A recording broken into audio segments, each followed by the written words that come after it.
Dragons dance, and men are like dust under their feet. We march now toward our annihilation. 100 of them! There will be no mercy! Here we go. I hope you're hungry for nothing. What is up, super fam and bro vengers alike? I am Sensei Finito, aka Vane Sensei, and we just got done watching House of the Dragon Season 2, Episode 8, the finale. And man, I'll say this, it was a great episode, but it was a weak finale. And the fact that we gotta wait 2 years until we get another episode, I'm kind of bummed out about that, I'm not gonna lie. Like I said though, this was a great episode. I think this season was actually really good, filled with dialogue, great exposition, and a ton of build-up. A lot of build-up that I think we kind of could have done with 4 episodes and maybe have those other 4 episodes be, you know, something different. I don't know, but that's neither here nor there. Now, while Rhaenyra was the highlight of this episode as usual, the thing that really stood out to me was being able to finally see the culmination of everything going on with Daemon and his dreams and visions. And this reveals none other than him seeing the Song of Ice and Fire, what is Game of Thrones, and seeing the White Walkers invading. And not only that, but a beautiful visual moment right here when he steps into the water and then he sees what I hope is his final vision, the Song of Ice and Fire, Daenerys being born from the flames with her baby dragons.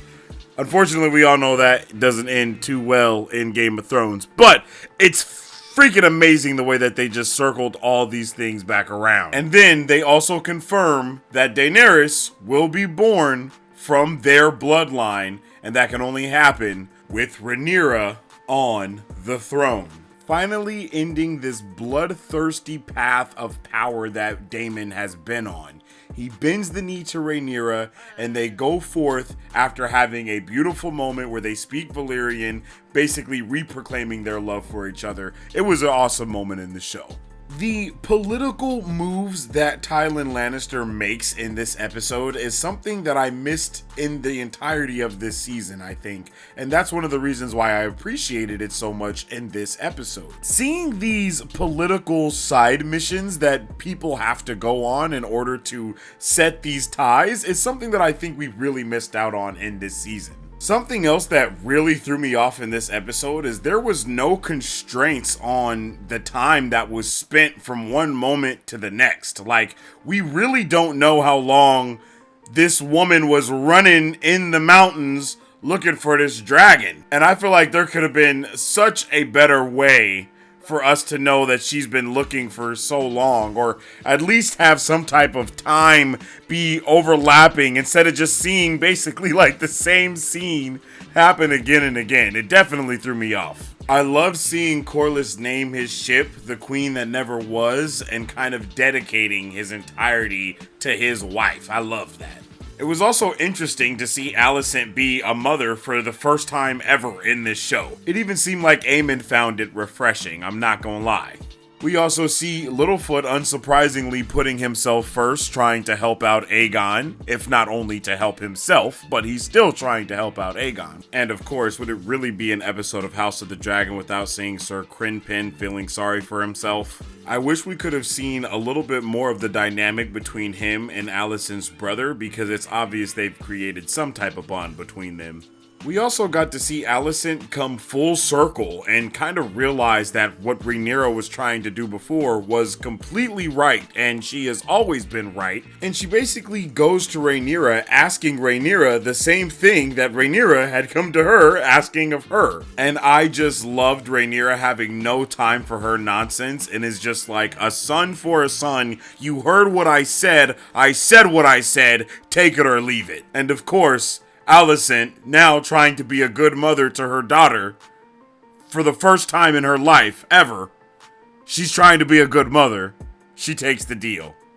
But I don't trust her. Let me know if you guys trust her in the chat. Let me know. Let me know in the comment section. And brother, I was not ready for Corlys to get absolutely cooked by his son.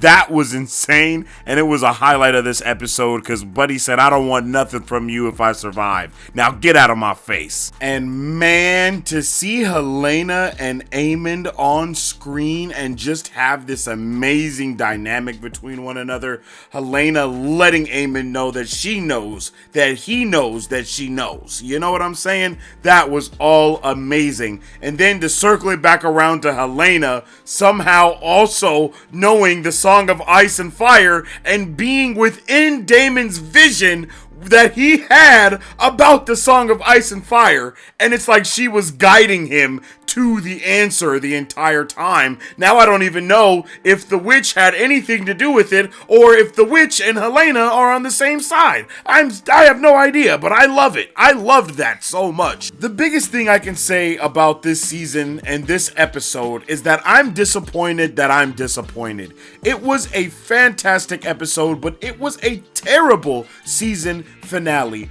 All of the build-up, none of the payoff, and now when we get the payoff next season, I feel like we're just going to end it with more build-up and then get the payoff in the next season again. And I know we only had 8 episodes, so I'm trying to not be as harsh on it, but still, you know what I mean? It still felt rushed, it felt incomplete, and I would love to know how you guys felt about this season finale of House of the Dragon, Season 2, Episode 8. And now we have to wait 2 years for Season 3, but at least we'll have a Knights of the Seven Kingdoms until the next episode or whatever, you know? I guess we can just be happy about that.